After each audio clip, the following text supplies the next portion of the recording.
Insellmilkom u nistedinkom għal 3 minuti mal-Patri. Kull esperjenza tenni nirrifletti fil-ħajja matul dawn l-aħħar xhur. Reġgħu bnew it-triq ta' quddiem il-Knisja tagħna, hawnhekk, triq Sant'Antnejn. U verament kont nimpressjona ruħi bix-xogħol kbir li jrid isir mill-ħaddiema biex timbena triq mill-ġdid.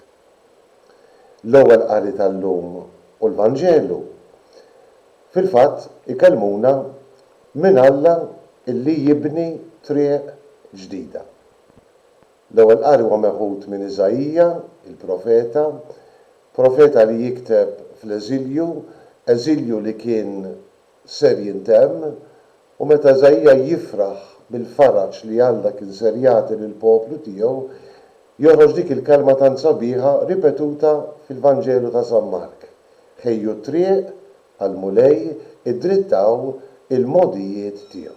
Iżajija jimmaġina illi il-Lut jimxu lura f'triq ġdida lejn il-belt ta' Ġerusalem, lejn l-Art Imqazza biex jgħixu mill-ġdid fil-ħbiberija ma' Alla, biex jgħixu mill-ġdid il-patt ma' Alla il-ħallieq.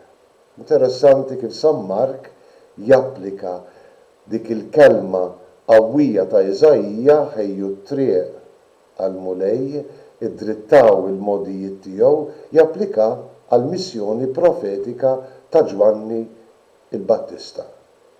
Marku jippreżenta lill-Battista liebes bix-xagħar tal-ġebel, bil-ħżiem ma' qaddu u għall-ilbies tal-profeta, illi bleħen qawwi kellu il-missjoni illi jħejji il-poplu biex jilqa' lill-Messija li kien ġej.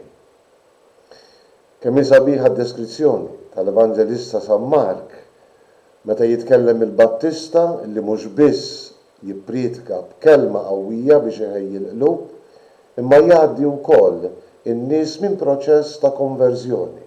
Konverżjoni ssimboleggiata bil-ħasil fl-ilma.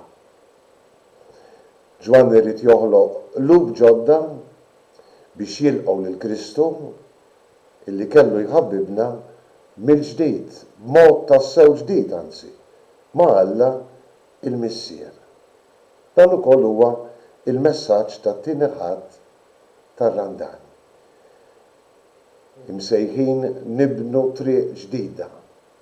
Imsejħin inwittu dak kollu li tellifna mill-ħbiberija tagħna mal-mulej biex ngħixu faqda miegħu u nduqu dak li Pietru fit-tieni qari jgħidilna li qed nistennew.